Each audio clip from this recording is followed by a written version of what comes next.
आदिवासी category से हैं। और ये बहुत अच्छी बात है कि यहाँ पर ज्योतिबा फुले ने, भीमराव अंबेडकर ने और अभी हमारे हीरा सिंह मरकाम दादाजी, इनके द्वारा जागृति लाया गया। इनके द्वारा जागृति ला करके ब्राह्मणी व्यवस्था का विरोध किया गया, जिसको आप लोग जान रहे हैं। उसके पहले हम इस बात को नहीं जानते थे। मान्यवर कांशीराम जी का बहुत बड़ा योगदान रहा, जो साइकिल ले लेकर के और वो पूरे गांव में जा कर के अकेले संघर्ष किए। अभी तो हम 10 आदमी को खोज रहे हैं, जब वो शुरुआत किए थे तो अकेले किए, अकेले निकल गए, साइकिल पकड़ के निकले, एक जन को बैठे, उनको समझाए, उनको बताए, उनको अच्छे से समझाए। समय गंवाना केवल नहीं बल्कि समझाना है। जैसे आदमी क्या होता है, कभी कभी काम करने निकलता है और बोलता है कि मैं काम करने गया हूँ, और एक भी काम नहीं करता है, वहाँ बैठे रह जाता है, गप्पी मार के आ जाता है, शाम होता है वापस आ जाता है। तो काम हुआ क्या उसका? उस दिन का उसका कोई काम नहीं हुआ। वो घर से तो निकला कि काम करने गया हूँ, लेकिन काम नहीं करके ऐसा ही टाइम पास करके वापस आ गया, तो रिजल्ट मिलेगा क्या वैसे में? तो कांशीराम साहब ने ऐसा नहीं किया। संगठन में जुड़े हुए पदाधिकारी और जितने भी आज बने हुए हैं, कहीं ना कहीं कांशीराम के विचार से प्रभावित हुए। कांशीराम जो निकल के रियल में जो समर्पित की जो बात हम कह रहे हैं, समर्पित भाव से अगर आप काम करेंगे तब जाकर रिजल्ट निकलता है। कांशीराम ने मेहनत किया, कांशीराम ने इतिहास खोद करके निकाला, बहुत सारी जानकारी को उन्होंने बताया, और उसकी समस्या जो पुस्तक था बाबा भीमराव अंबेडकर का पुस्तक, उस पुस्तक के अंदर में बहुत सारी बातों को लिखा, जिसको कांशीराम ने रात रात भर पढ़ा, दिन में पढ़ा, मेहनत करके पढ़ा और उस जानकारी को वहाँ से निकाला। आप लोग को, हमको भी पुस्तक पढ़ना पड़ेगा, जानकारी लेना पड़ेगा। कोई बाहर का मीटिंग आ रहा है, 2 दिन मीटिंग करा, मीटिंग में जाके शामिल हो गए, मीटिंग में सुन के आ गए, उतने में हमारे पास जानकारी नहीं आएगा। थोड़ा आएगा, नहीं आएगा ऐसा नहीं है, आएगा थोड़ा, लेकिन आपको काम करने लायक जो स्किल होना चाहिए, काम करने लायक जो आपके पास क्षमता होना चाहिए, उसके लिए आपको पुस्तक पढ़ करके सीखना पड़ेगा। और उस पुस्तक पढ़ा हुआ चीज़ को आपको उपयोग करना पड़ेगा, उपयोग और प्रयोग करना पड़ेगा समाज में जा कर के, तब जाकर रिजल्ट हमारा छोटा छोटा होगा। और उस छोटे जैसे अपन चूल्हा जलाते हैं तो उसमें लकड़ी डालते हैं, 1 लकड़ी, 2 लकड़ी, 4 लकड़ी डालते हैं, तब जाके अच्छी आग निकलती है। छोटे लकड़ी से फिर वो बड़ी आग बन जाती है। वैसा ही छोटा प्रयास आपका क्या होगा, संगठित शक्ति का निर्माण करेगा। और किसी भी काम को करने के लिए ये जो समस्या है, ये समस्या अकेले व्यक्ति का नहीं है, मतलब ये समस्या निर्माण करने के पीछे एक बहुत बड़ा संगठन शक्ति है। अभी थोड़ी सी बात आई थी पार्टी की, मैं पार्टी की बात नहीं करूंगा, लेकिन इतना बताना चाहूँगा कि पार्टी जो भी है वो एक संगठन है। कांग्रेस की पार्टी जो है वो सेंट्रल से लेकर दिल्ली से लेकर के स्टेट तक, स्टेट से लेकर के जिला तक, जिला से लेकर ब्लॉक तक कमेटी बना के रखा है। ऐसा है कि नहीं है? तो वो संगठन है कि नहीं? वो संगठन है।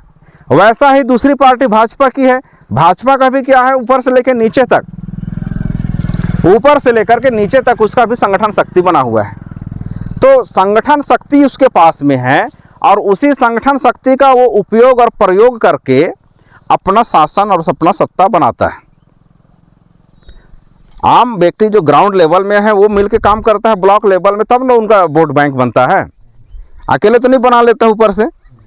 तो वैसा ही संगठन शक्ति का जो निर्माण है हमारे यहाँ क्या है कि आपका मध्य प्रदेश में एक स्टेट में और एक संगठन के लोग, मतलब एक बिरादरी के लोग एक संगठन बना लिए, और उस संगठन से वो सोचता है कि हम लड़ाई लड़ेंगे, वो अच्छा प्रयास करता है। लेकिन समस्या क्या है, राष्ट्रीय स्तर का समस्या है। ये जो समस्या है ये सिर्फ यहाँ का समस्या नहीं है, ये समस्या को आपको पैदा करने वाला जो आरएसएस आज है, बीजेपी है, और आपका जो अन्य जो संगठन हैं जो आपके विरोध में है। अच्छा, वो लोग आपका विरोध क्यों करते हैं? पहली बात ये जानना जरूरी है, आपका विरोध क्यों करते हैं। 2001 में एक डीएनए रिपोर्ट छप कर आया टाइम्स ऑफ इंडिया में, 2001 21 मई को, आज का तारीख हो गया है 12 नवंबर, 13 नवंबर हो गया, 25 हो गया है 2025। तो 25 साल पहले 2001 में एक टाइम्स ऑफ इंडिया में एक पेपर में छप करके आया कि ब्राह्मणों का जो डीएनए है वो बाहरी लोगों का डीएनए। अब डीएनए का मतलब ये होता है कि कौन बाप उसका कौन है, अगर उसके पता ना चले तो रिपोर्ट खून का चेक करने से पता चल जाता है कि इसका बाप फलाना है। उसका उस अध्ययन को डीएनए रिपोर्ट कहा जाता है। तो साथियों, आज जो हमारे पास में विदेशी ब्राह्मणों की जो संख्या है वो 3.5% है, लेकिन आज़ादी के बाद से, तथाकथित आज़ादी के बाद से उन्होंने पूरे भारत में अपना कब्जा किया। और आप लोगों को जानकारी होगा भी कि बहुत सारे लोग अभी 60-65 हज़ार लोग क्या हैं, विदेश जाके शिफ्ट हो गए हैं। मतलब विदेश, आपको अगर हमारे को यहाँ से छत्तीसगढ़ आपको जाके रहना है तो आप अपना धन संपत्ति लेके जाएंगे ना, कि 6 महीना के खाने के लिए, चाहे साल भर खाने के लिए, चाहे घर बनाने के लिए, ज़मीन खरीदने के लिए पैसा यहाँ से लेके जाएंगे।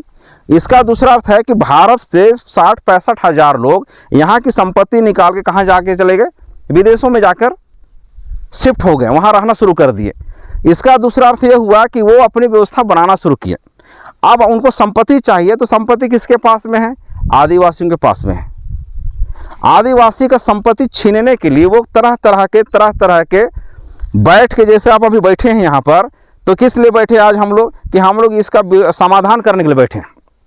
वो लोग ऐसा बैठ के वो समाधान नहीं, वो लोग खोजते रहता है कि क्या काम किया जाए कि वहाँ से पैसा निकले।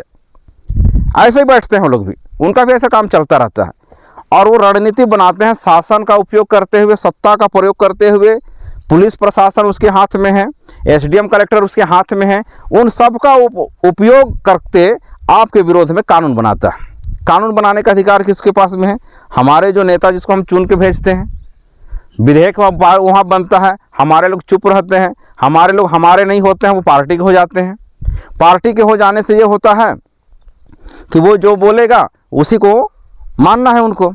तो साथियों, ये जो समस्या आज हमारे बीच में आ रही है, तो हमारे बीच में मनुवादी विचारधारा है। DNA के आधार पर जो बाहरी लोग हैं, विदेशी लोग हैं, अब हम दोनों बाहर, अब छत्तीसगढ़ के, हम अगर यहाँ पर राज करें तो हम अपना पहले फ़ायदा देखेंगे, उसके बाद आपको देखेंगे कि हाँ यार इनको भी मिलना चाहिए।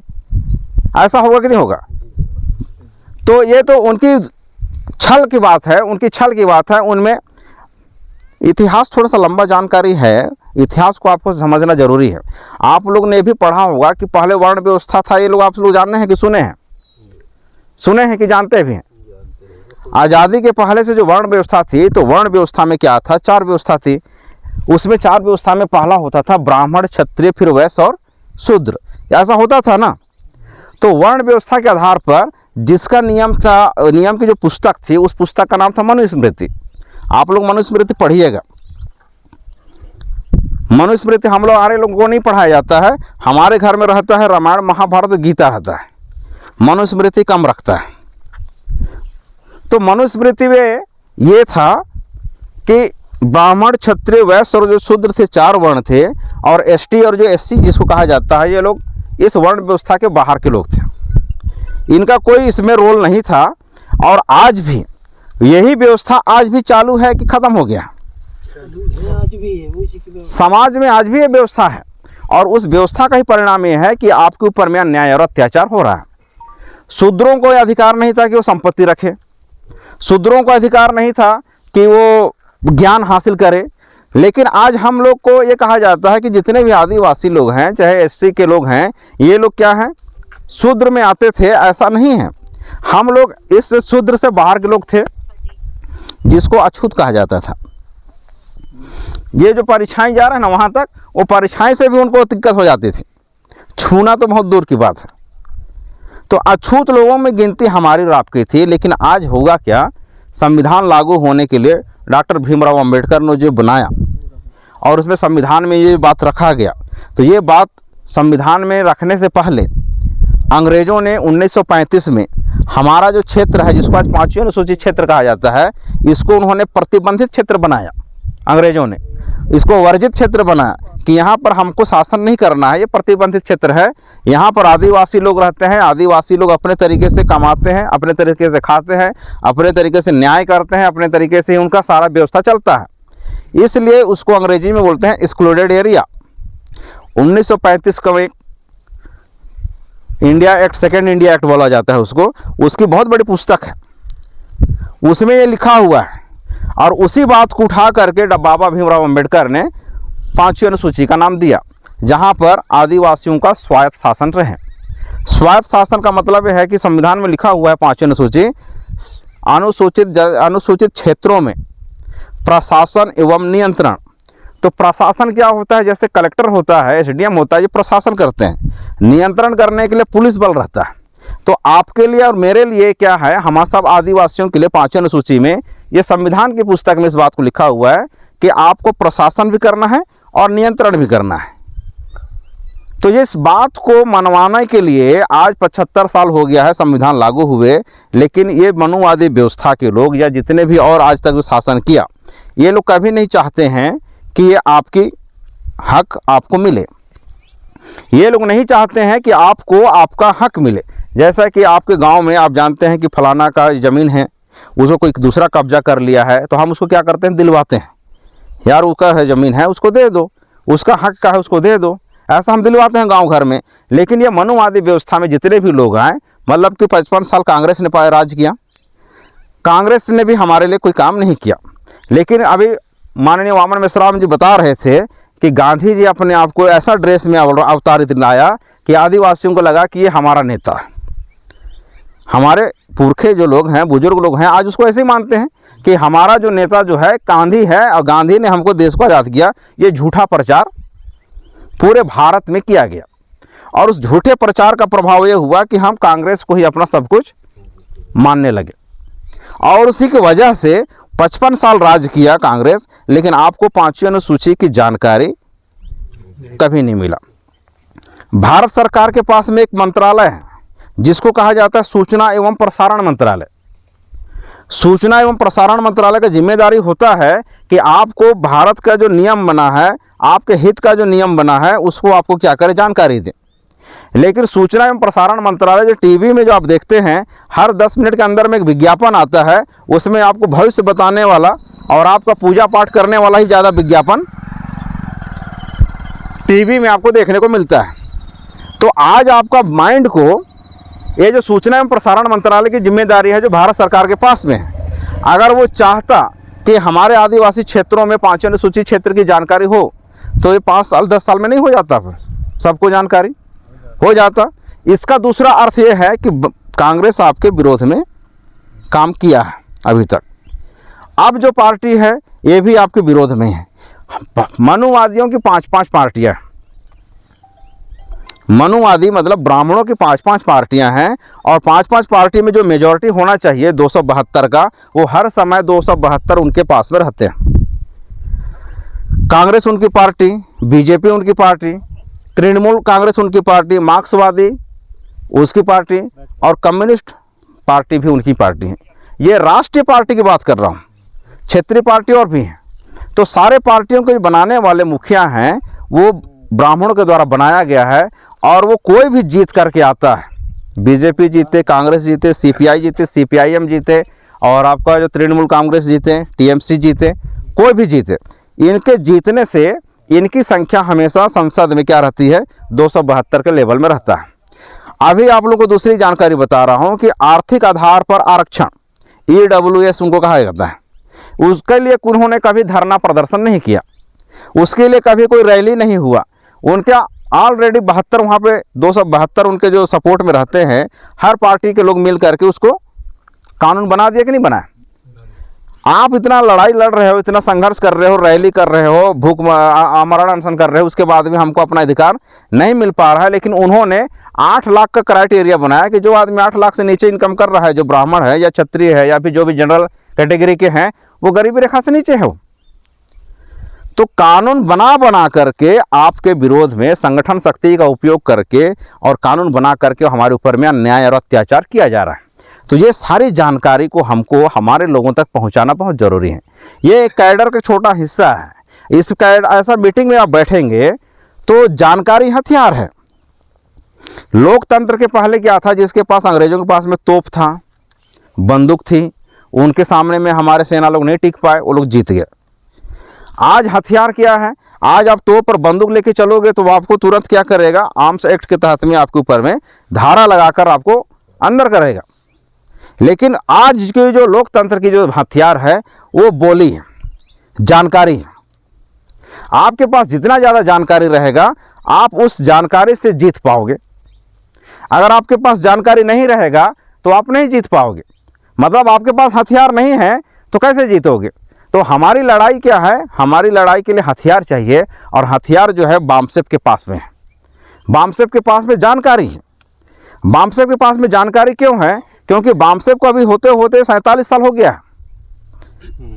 47 साल से लड़ रहा है, लेकिन जिस तरह से हमको पेपर में जो छप कर आता है या टीवी में जो चीज़ दिखाया जाता है उसको हमारे लोग जल्दी विश्वास करते हैं। ऐसा ब्राह्मणों के द्वारा, ऐसे मनुवादियों के द्वारा समझाया जाता है कि टीवी में आया है वो सही जानकारी है, पेपर में जो छप के आया है वो सही जानकारी है। ऐसा लोगों का विश्वास बन चुका है। जानकारी जो है क्या है? हथियार है। और जानकारी के बगैर अगर हम लोग लड़ते हैं, पहली चीज़ जानकारी का होना बहुत ज़रूरी है। जानकारी के बगैर लड़ोगे तो क्या होगा आप अच्छे से समझ सकते हो। मतलब इसका दूसरा अर्थ है कि हथियार के बिना आप लड़ोगे तो क्या होगा? हारोगे। हारने का दूसरा अर्थ होता है कि हमारा कुछ भी हो सकता है, आप ख़त्म हो जाते हो। उसके बाद हारने का मतलब कि आप गुलाम हो गए। गुलाम का मतलब हो गया कि आपको वो रखना चाहे उसके रहमत पे आप रहें या ना रहें। दूसरा चीज़ है संगठन शक्ति। आज हमारे लोगों में, आज आप लोगों को जानकारी होगा 801 जातियां अनुसूचित जनजाति की हैं भारत भर में। कहीं पे कोई मीणा लिखता है, कहीं पे कोई कंवर लिखता है, कोई राठिया लिखता है, कोई नागेशिया नागवंशी लिखता है, गोंड लिखता है।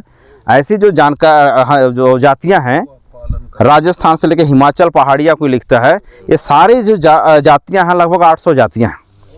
और इस 800 जातियों में से एसटी जात की 800 जाति आदिवासियों में।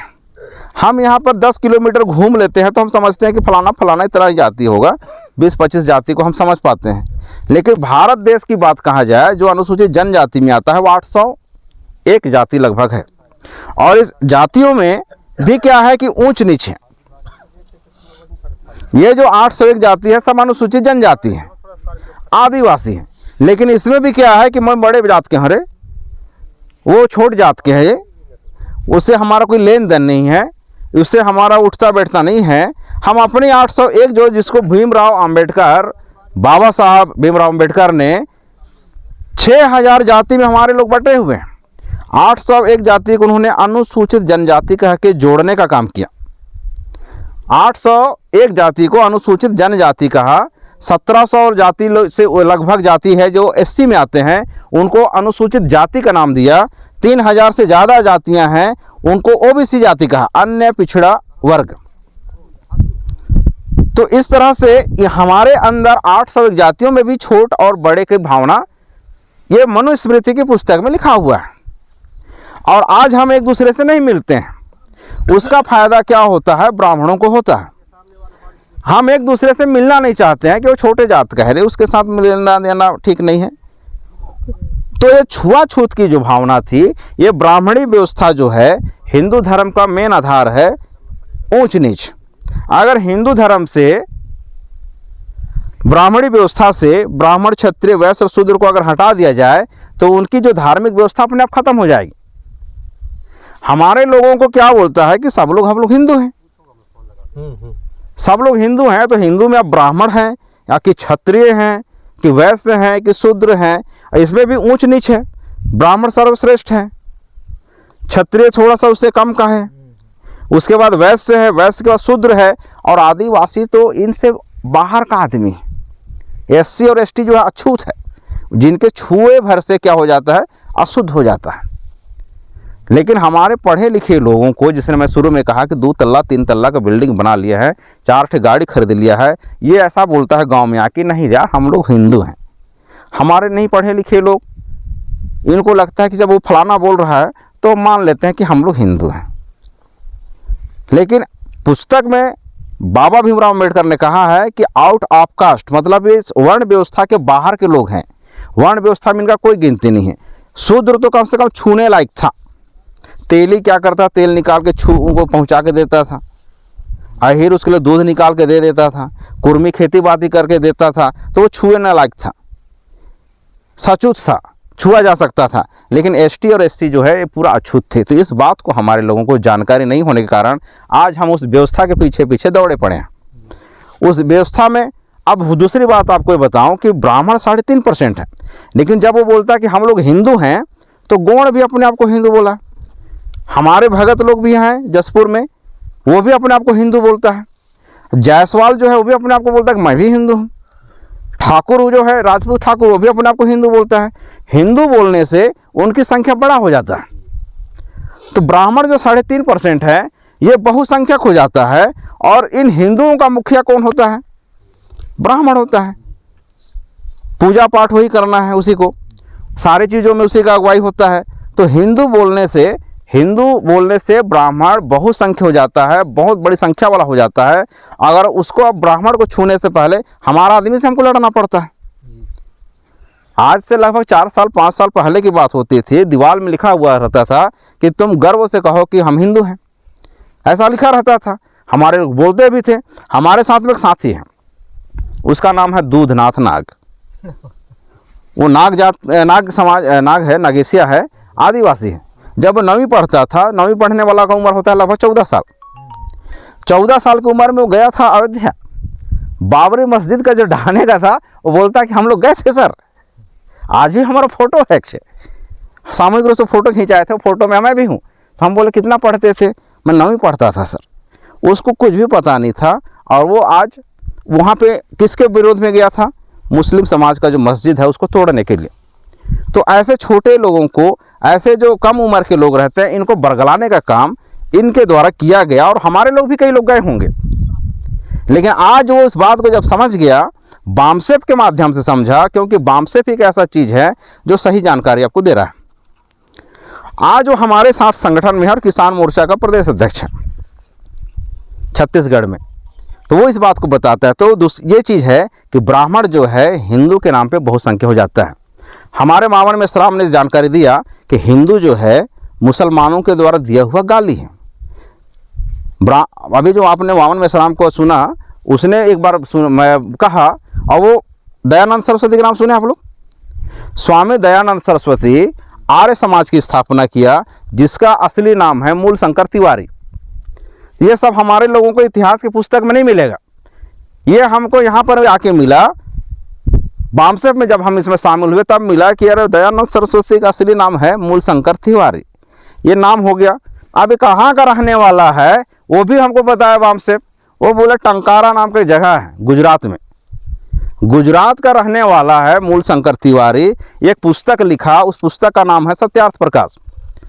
1875 में लिखा, जब हमारे दादाजी रहे होंगे, दादाजी के पिताजी रहे होंगे। 1875 में पुस्तक लिखा सत्यार्थ प्रकाश। उस पुस्तक का 81 नंबर पेज है, ओरिजिनल पेज। ओरिजिनल पुस्तक में 81 नंबर पेज में लिखा कि हे ब्राह्मणों, तुम अपने आप को कभी हिंदू मत बोलना। क्यों नहीं बोलना? क्योंकि हिंदू जो है मुसलमानों के द्वारा दिया हुआ, मुगलों के द्वारा दिया हुआ गाली, जिसका अर्थ होता है गुलाम। तो आज आपको हिंदू बोल बोल करके, हमारे भारत के लोगों को हिंदू बोल करके उन्होंने क्या बोला कि हमारे गुलाम हैं। कैसे कहो हिंदू? बोलो गर्व से कहो कि हम हिंदू हैं। जब इस बात का खुलासा हमारे माननीय वामन मेश्राम जी के द्वारा किया गया, तो उन्होंने अपना धर्म का नाम बदलना शुरू किया। अब बोलते हैं कि अब सनातन धर्म के लोग हैं। ऐसा है कि नहीं? ऐसा चल रहा है ना भाई। अब हिंदू बोलना बंद करिए, अब सनातनी चल रहा है और सनातन धर्म की बात कर रहे हैं।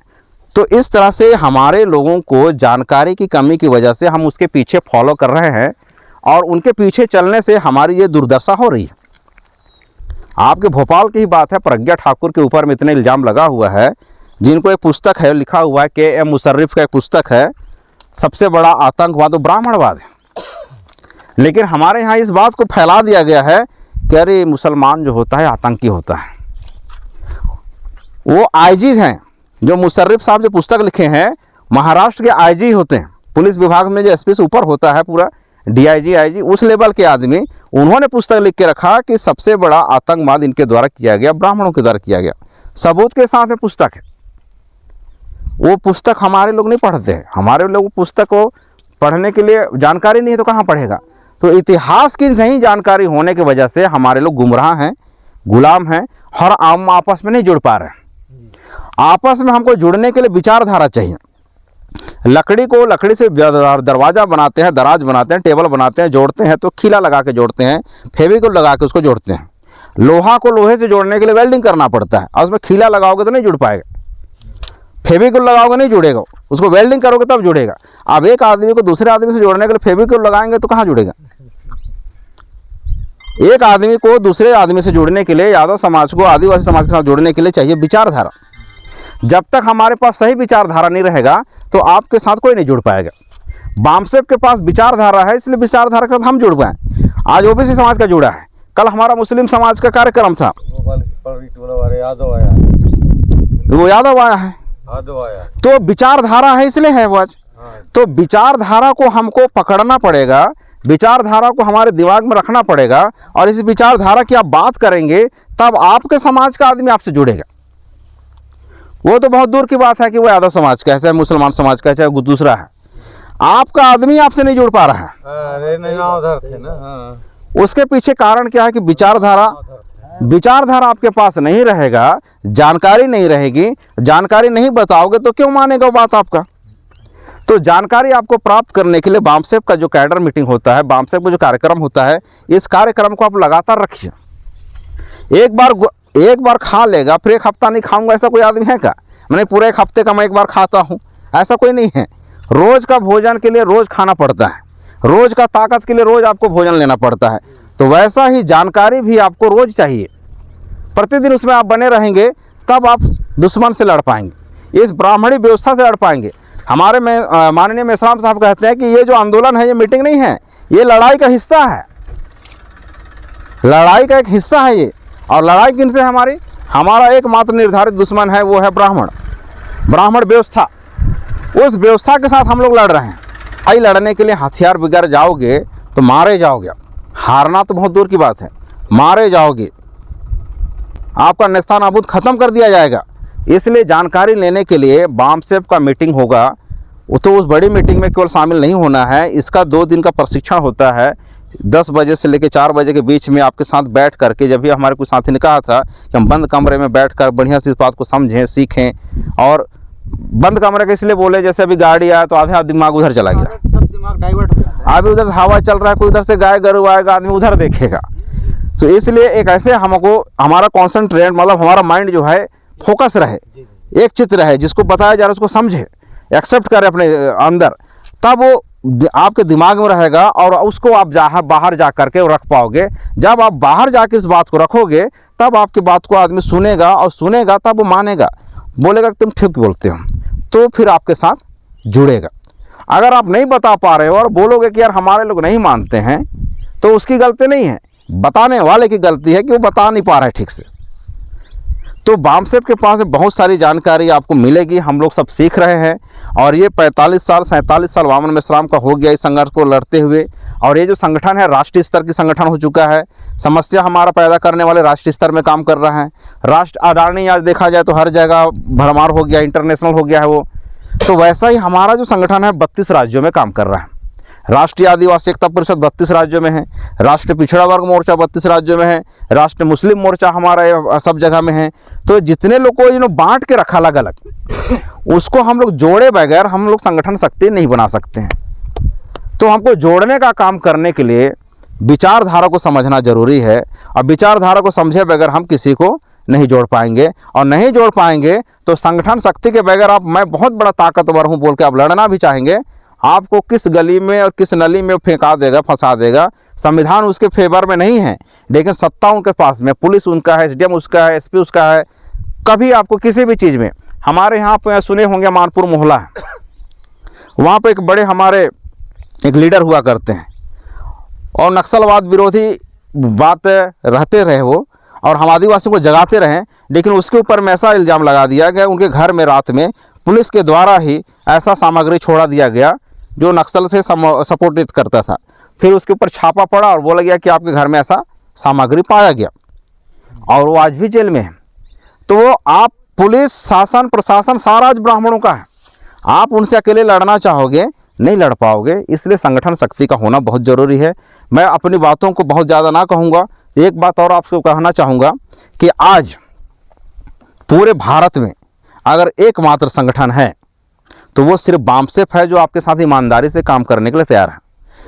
आज बहुत सारे और संगठन हैं, लेकिन वो सारे संगठन, अभी हमने 2 लोगों के बात मुंह से सुना, किसी को 2 करोड़ देने की बात कहा गया, किसी को 1 करोड़ देने की बात कहा गया। हाँ, बाकी जो छोटे संगठन हैं, वो छोटे संगठन आदिवासियों के 800 संगठन में से 8000 उनके संगठन बना दिया गया। 800 जाति है, 800 जाति को 810 कर देंगे, ऐसा असंभव है क्या? गौड़ जाति को और 2 ठो बढ़ा दें, ऐसा संभव हो गया क्या? नहीं है। उरांव जाति को और 2 ठो उरांव बढ़ा देंगे, ऐसा नहीं है। जो जाति बन चुका फिक्स है, तो अब इनको बांटा कैसे जाए, उसको बांटने के लिए उन्होंने संगठन बनाया। 800 जातियों में 8000 से ज़्यादा इनकी संगठन है, और सब संगठन का मुखिया अपने आप को बोलता है कि मैं तो यहाँ का प्रेसिडेंट हूँ, मैं यहाँ का अध्यक्ष हूँ, मैं तो यहाँ का सचिव हूँ। अब वो दूसरे संगठन से नहीं मिलता है। और इसको भी प्रोवाइड, जो पैसे के प्रोवाइड करता है, शासन के लोग ही करते हैं, एनजीओ के माध्यम से करते हैं, और हमारे लोगों को टुकड़े में बांटने का काम आज भी किया जा रहा है। तो साथियों, आप लोग इस बात को समझेंगे कि हमको एक होना है। आज हमको जो क्रमिक जो हमको असमानता हमारे अंदर पैदा किया गया है, वो छोटे जात के है रे। डीएनए के आधार पर दूसरा चीज़ आपको ये मैं बताया था कि ब्राह्मणों का डीएनए कहाँ का है? विदेश का है। ब्राह्मणों का डीएनए विदेश, काला सागर के पास यूरेशिया नाम जगह है, अस्किमोजी, वहाँ के लोगों के साथ में इनका डीएनए का मैच करता है। ये तो ब्राह्मणों का हो गया।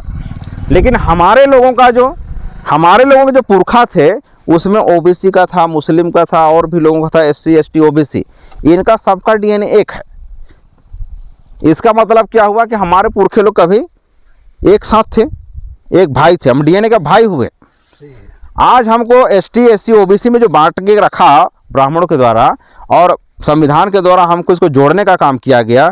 आज 3000 से ज़्यादा जातियों को उन्होंने अन्य पिछड़ा वर्ग में शामिल किया, और 800 जातियों को उन्होंने अनुसूचित जनजाति कहा, 1700 जाति को उन्होंने अनुसूचित जाति का नाम दिया।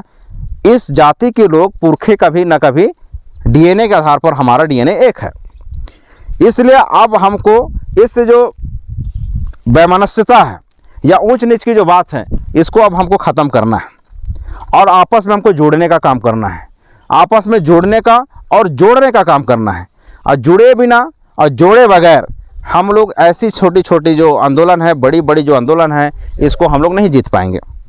तो साथियों, आप लोगों से मेरा बस यही गुजारिश है कि आप लोग ज्ञान प्राप्त करने के लिए कार्यक्रम को अरेंज करिए। हमारे जैसे कुछ और साथी हैं जबलपुर में, मध्य प्रदेश में हैं, उनको बुलाइए। 2 दिन का, 1 दिन का कैडर कीजिए। काम जिंदगी भर रहेगा, काम को थोड़ा छोड़ करके बीच बीच में समय निकालिए, सप्ताह में 1 आध दिन निकालिए, और उसके साथ जुड़ करके सीखिए। सीखने के बाद संगठन शक्ति को मजबूत करिए। तो मैं अपनी बातों को इतना ही कहकर विराम देता हूँ। आप लोग मेरे को सुने, इसलिए आप सबों का बहुत बहुत धन्यवाद। आप सबों को सेवा जोहार। जय मूल निवासी।